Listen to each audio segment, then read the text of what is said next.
Good morning, afternoon, evening, as the case may be, in your part of the world. For those of you who don't know me, I'm Zen Archer, and this is just a real quick video. A couple of tips for you. I'm going to give you some camera tips, a couple of ideas. I've been recently in a conversation with some friends about people who do stuff just good enough, and I kind of like the good enough stuff. One of the things I pointed out is that I make flutes, but I don't have a jig. I don't use drill presses and all that kind of stuff. I do use a power drill, just a regular rechargeable drill, to make the holes because it's easier and more accurate.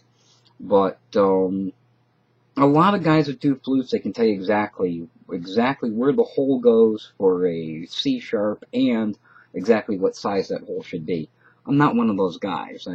I try and I fail and I try and I fail, and each time is not really a failure, but it's a learning experience about what won't work, and then eventually I get to the point where I put the hole in, I make a small adjustment, and I get a C sharp, let's say.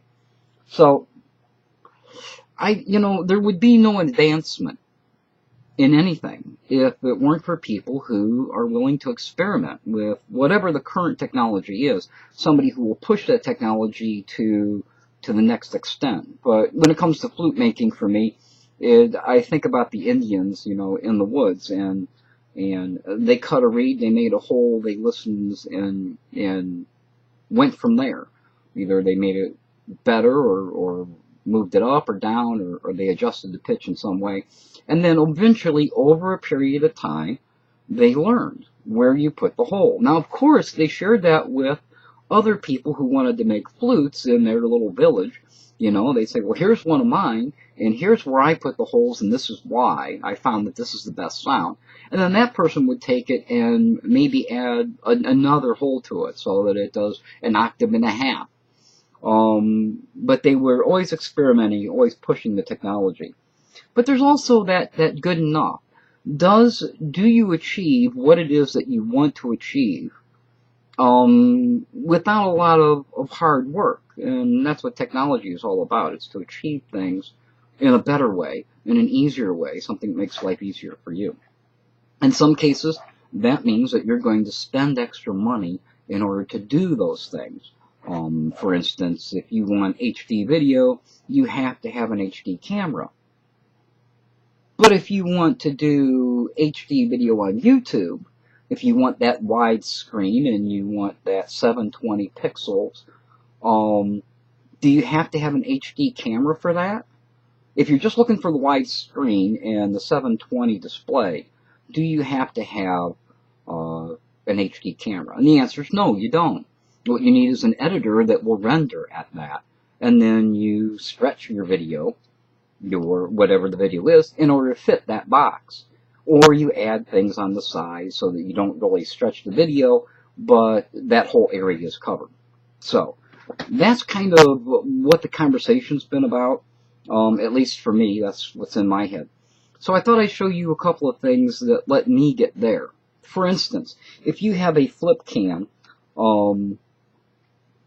this is a flip cam ultra. I'm not going to show you the whole thing because I've got something attached to it, but that's a flip cam ultra, and the ultra does not do HD. It also has no macro, and it has no telescopic lens. Now, I've seen you can go to eBay and you can buy lenses and you can attach them to the camera, but that seems kind of permanent to me. So I wanted something that was a solution that would allow me to change lenses. And do it in an easy way. And I didn't want to spend a lot of money on it. I just wanted to use the things that I had around the house. So here's what I had around the house. I've got a monocular. It's like a binocular, but it's only one. I've got a monocular, and it's got a rubber coating.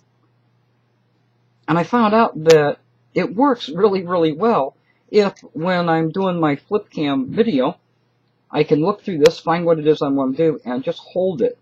It fits exactly over the lens, and I can just hold it like that, and I can take my video. And I've got a telescopic video, so if I'm taking pictures of birds or something like that I can't get close to, I can still do it just by holding this little monocular in front of it. But then what about stuff that's really small? What if I want to do flowers or a bug on the ground? Well, I did that once before, and I think I've shown you in another video, but I'll show you again. I had this little magnifying glass that pulls up.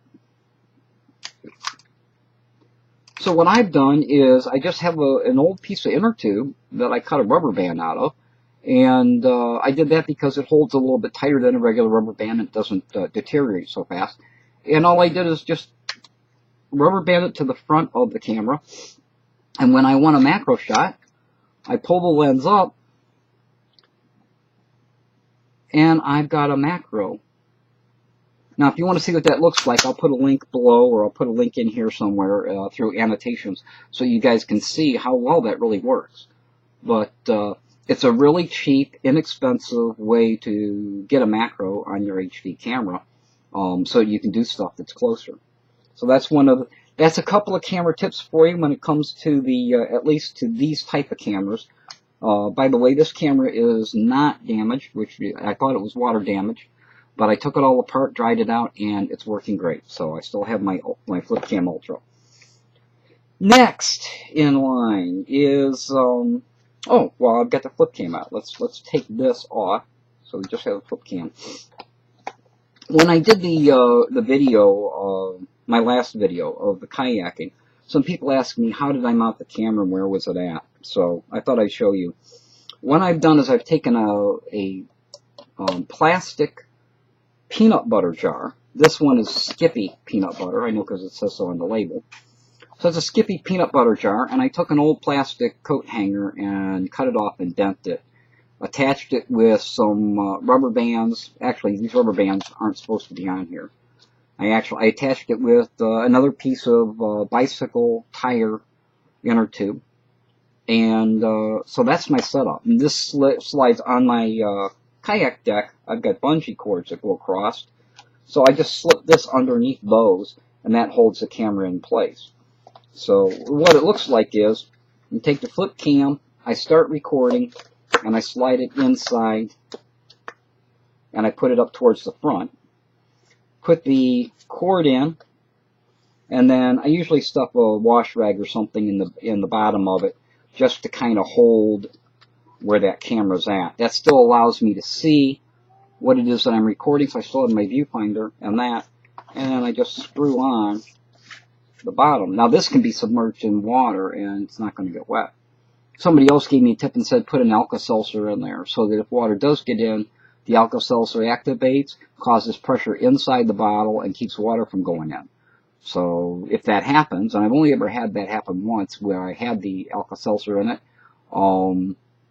I just took it out, let everything dry out, and just brushed the Alka-Seltzer off with a rag. So that's the way that the last video, that's the way that the camera was mounted. That was just bungee corded on the front of the kayak, right on the deck. So all that video was taken like that. But also, while we're talking about waterproofing a camera, my favorite thing are these peanut butter jars. This one I've got a piece of again bicycle inner tube that helps keep it from slipping. This is just what do they call this, boo? Velcro. This is just a Velcro strap that I put around the bungee cord in order to hold it in place. And then for a regular camera, this is my Fuji 14 megapixel camera. I do a slide that in, and this time I put it towards the back because I need the depth in order for the lens to come out. So once that's in place, then I've got a piece of pool noodle that I slide in front. You have to be careful that you don't get it too close to the lens. Put the cord in. And what's nice about this is a Peter Pan peanut butter jar. What's nice about this is that these bottles are flexible. So now it's waterproof, it's flexible, and I can turn the camera on by just squeezing on the button. Let's see if you can see the camera's now on. When the camera's off,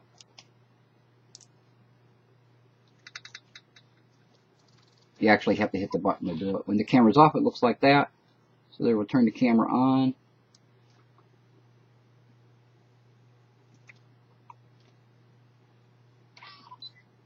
Camera's on. So I still have the viewfinder in the back. I can see what's going on. And also I can hit the record button just by squeezing. So then this goes underneath my my bungee cord. But you can hold it in your hand just as well. It's waterproof, probably more than 10 feet. And you can take your video underwater, outside the water, in the rain, whatever you want to do. And the surprising thing is it comes out pretty clear. So that's what it looks like. And that's all it is. That's all I'm doing in order to keep my cameras dry and also be able to take video. So there's a couple tips for you. If you need waterproof cases, if you need a telescopic lens, or you need a macro lens for your flip cam, that's the way you do it. And this is all stuff that's just laying around the house. So get to eating peanut butter so you too can mount that on the front of your car, but mount it tight because that window cut up. But yeah, so you can do video in the rain or in the water or wherever you want to do it. To those of you who came over Friday night for the Zen Live chat and I wasn't there, my apologies. I was taking care of some family business and was not at home. I had forgotten that it was Friday night, and so as a result, I didn't show up. And if you guys did, my sincere apologies to you for that. I will set my alarm or something so that that doesn't happen again. So until next time, as always, this is Zen. Just a couple little household tips for you and your camera. Until next time, as always, you be well. Don't forget to like the video if you did like it, if you got something from it, and I'll see you again soon.